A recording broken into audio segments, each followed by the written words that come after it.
So without further ado, I'd like to call Jason Eck.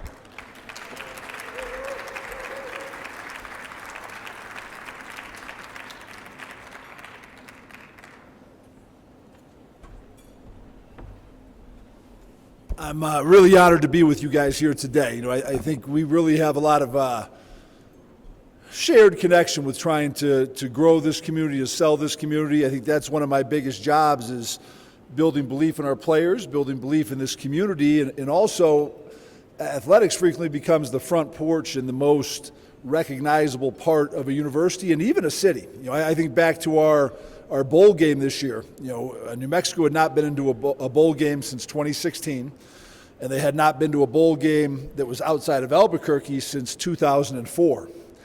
And you look at the average people who watched our game on ESPN this year against the University of Minnesota, the average viewers was 4.4 million. And that the exposure for Albuquerque, the New Mexico Bowl also gives us some great exposure during that season. But that's, you can't buy those advertisements. You can't buy a 3.5-hour infomercial about your city. So, my hope is that I'm making some of your sales managers' jobs easier over time, just promoting this, because I do think New Mexico is really a hidden gem. And I'm probably no different than a lot of people in the U.S. who aren't like from the southwest part of the country. And I had never lived in the southwest.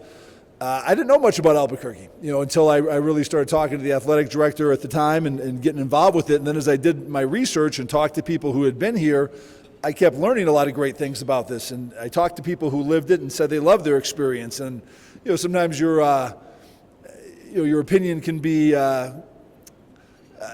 settled on a few different things you hear or a TV show, and you think that you see the cartel running through the streets every day.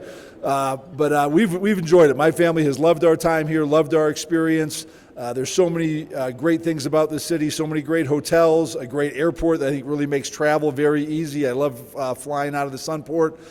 The great balloon festival, I enjoyed that, and that was something that I wasn't even aware of. I had not heard of the balloon fiesta until I came here. But we need to tell the story more of New Mexico and tell the story more of Albuquerque, and I hope that our football program can have a big part of that, because we had a great season last year. I think this is really going to be a special season coming up, and we're going to continue to grow it.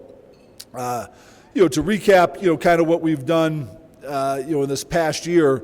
Again, we talked about going to a bowl game for the first time. Again, our regular season where we had 9 wins was the first time that the Lobos have had 9 wins during the regular season since 1997 when Coach Francione was there. Thank you. And then I think probably what even means more to you guys here is we're going to make this a really tough place to play at home. This year we were 6-0 at home. The last time the Lobos had been undefeated at home was 1962, and the last time they were 5-0 at home in 1962. The last time they were 6-0 at home was 1938. Okay, I don't see anybody in the room here is probably alive in 1938. So that's a long time ago. So we're going to make these home games really special. We had 2 games last year that we had over 30,000 people in University Stadium, and I'm hoping that we can get all 6 over 30,000 this year, which is more people coming into town, more people spending money at restaurants, hotels, and continuing to grow and sell our story. I'm very appreciative for all of our partners. I know we have a lot of hotel partners who work with our athletic department, and the impact is real. And I know we trade out a lot of rooms for marketing and advertising, but one of the things when you have success, I have like 11 assistant coaches really who are position coaches. I have a bigger kind of support staff below that. But I lost 4 of those guys this year to big opportunities. So I lost 3, went to the Big Ten. 1 coach went to the University of Illinois. 1 went to UCLA in Southern California, who even though we kicked their butts this year. 1 went to Minnesota, who actually they beat us in the bowl game, and then we lost 1 to the Big 12 to Iowa State. But when I'm recruiting new coaches to come in, and I really think as we had success this year, our pool of candidates really improved, both with players that were seeing the success we had and coaches. We were able to really recruit some really high-level coaches, probably coaches I would not have been able to hire when I first got here a year ago. And that's a big selling point to say, hey, you're not going to be stressed out of get here and find a place to live immediately. You can get settled in. You have time to look. I think probably 3 of our 4 are still at hotels right now. So I appreciate you guys for doing that as a partnership, and I hope we can continue to grow that. I think one thing that could be a great growth opportunity for hotels, name, image, and likeness just became legal in 2021, where players are able to tangibly benefit from their name, image, and likeness. Before that was illegal. You became ineligible. But I think one great opportunity that we could do, and our director of football operations, Gianna's here. Her email's right on the website. But I think a lot of it is driving people to know to your hotel. Make sure even locals who are sending people to hotels are there. I think of that. Not only the business we give with recruits when they come in. Our team stays at a hotel for home games. We have these coaches in transitions. My wife even sends my parents to a hotel when they come into town. You know how those in-law stuff goes. So we give you a lot of business that way. But I think we could do some trade-out potentially with players, because you could have a couple of our players make an appearance at the hotel for a couple hours. You could drive some local people in, take pictures, sign autographs, and do some trade-out. Now they make an appearance for a couple hours, and now maybe 2 of the weekends their family comes into a game, they have a comp hotel room. And that stuff is legal now, which I think is a way that could be a win-win. Get people into the hotel who have not been in your property, that when they have travelers coming in, relatives coming in, they need a place to stay, they get to see it. And also, help out our players, because we're trying to keep building this thing, and I don't want it to be, I've heard that a lot. So many people ask me, Coach, are you going to leave? Are you going to leave? And I'm staying for another year, but I think we need to keep growing and building this thing. I could see myself being here a long time if we continue to grow and improve this thing. We're getting some good news from the state government with redoing the stadium. I think that is a great thing, and that's probably going to be, because we're doing it in phases, a process that's going to be over the next 5 years. So I think as you guys talk to the lobbying things, because that's the new stadium is going to drive people here. We're going to make a big push to get the football state championships for high school here, like they do with basketball in the Pit, which will drive people from all the small towns throughout New Mexico coming out here for the games. I think you could also open up concerts and other events in the Pit that could making it more state of the art and up to date could really help grow this over time. So I appreciate what you guys are doing for this community. Again, I really hope this next year is going to continue to shed a good light on Albuquerque, continue to help people just hear our story of what we're all about, because I do think the sentiment that maybe some people throughout the country think of Albuquerque really isn't true. This is a tremendous place. The weather's unbelievable. The food is unbelievable. Such a great place to live. My family just loves it here. It's been such a great transition for us, and we got to keep telling that story and letting people know throughout the country of how great of a place this is. I'll open it up for a few questions if anyone has any questions on anything. Yes, ma'am.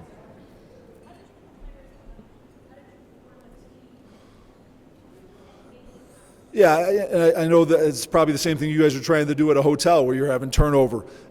College football has a ton of turnover right now. Probably like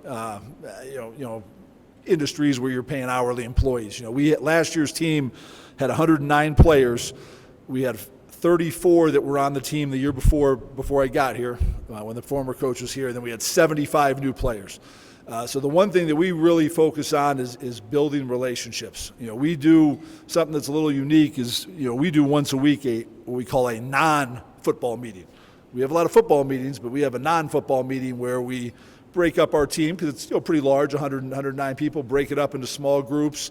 And I really try to look at it. Gianna knows, because I give her a hard time sometimes for not shuffling up the groups enough. I really want it to be a mix of older guys and younger guys on our team, a mix of different races, a mix of some people who are local from New Mexico, people from out of state, for us offense, defense. And, and then they're with a different position coach every time. So we're trying to get players to build, relationships with other coaches, player to player, even guys who have very different backgrounds. And the things that we think about is, I think when our players really feel that we're invested in them, that we care about them, it's not just purely transactional for what they can do for me as a football player. they are a lot more responsive. And I also think you can push people harder the closer relationship you have with them. If you come in and try to push people right away who you don't have a good relationship, and this is something I really learned through my coaching journey. I didn't realize it as a young coach, but I learned it, that certain people, if you don't build, it's wonderful when you have the people who will do exactly what you say and run through a wall immediately. But I've kind of learned over time, you know what, anybody could manage them. Anybody can coach those type of people. What makes you a really good manager or coach is getting the people who are a little tougher to get behind you, to buy into your vision. I think you have to have great consistency.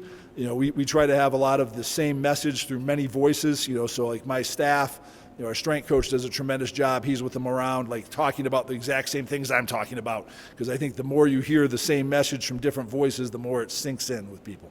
So I hope that helps answer your question. I think for turning around a program, you really have to do a couple things. You have to win. Win's very important, but you also got to connect with the community, because it's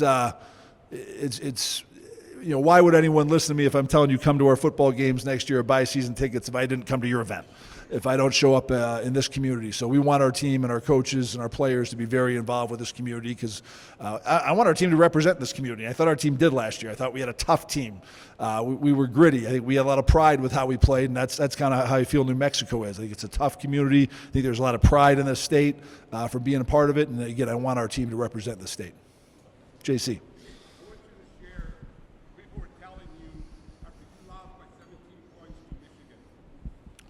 Well, I think we're trying to reset a lot of things here. I want to reset a little bit what outsiders think of Albuquerque. And, going into that game against Michigan, and we battled. We played tough against those guys, but they beat us by 17 points.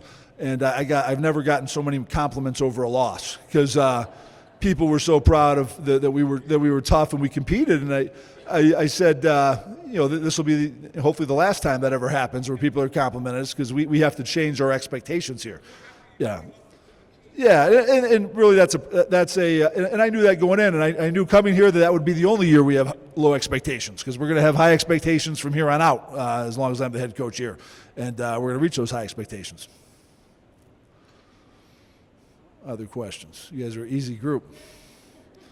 Well, appreciate everything. Again, DeWall, I appreciate you having us and asking me to come talk. Again, appreciate what you guys are doing, because, again, I know as I was talking, I probably end up spending probably like 75 nights a year in a hotel, from all our different travels for games, recruiting, booster events. And, when it's well run, that certainly helps everything operate smoothly on our end than everything we're doing, especially with our team travel. Nothing upsets me more is when we kind of get off of our routine and get off of our schedule. So appreciate what you're doing, appreciate your investment in this community, and hope to see a lot of you guys at games next year. And, again, I think our tickets are going to become a hotter and hotter commodity. So that might be something to reward your employee of the month with.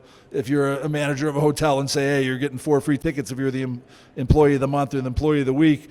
A couple years ago, that probably would not have been a good incentive. It will be this year.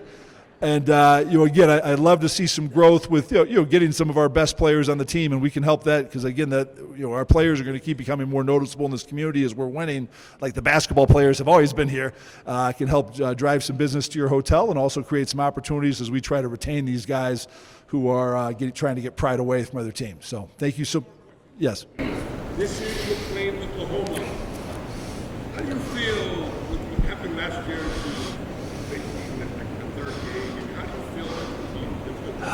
I love this game. I'm excited about it. Last year we played 2 Power 4 teams in the regular season, and that's something I talked about even in my interview process. I think the path for a team to get to the college football playoff from a group of 6 conferences is playing 1 team, okay? Because it's tough to go 2-0. If you're going to play 2 of those teams, it's really tough to say you're going to beat Michigan and UCLA in the same year when you have less resources. But for 1 game, like we beat UCLA last year, who has a lot more resources than us. You can do it for 1 game. And I love where that game is placed. I think the first game of the year, everybody's excited. Kind of like you open up a new hotel. Yeah, the opening week, everybody's on top of their job. Then your job as the manager is make sure they don't slide their job when the energy kind of fades. So everybody in the country is excited to play the first game. We have a great spot where we're playing Oklahoma this year. I believe we play them right after they play Michigan and right before they play Georgia. So I think we have a great location there for them to take us a little lightly. Those are going to be games that are more circled on their calendar than little old New Mexico. And that's where the magic happens, when there's a little opportunity right there. So I love that game, and I'm very excited for that opportunity to go play there against the team that was in the college football playoff last year. Okay. All right. Thank you guys so much. Bo's up.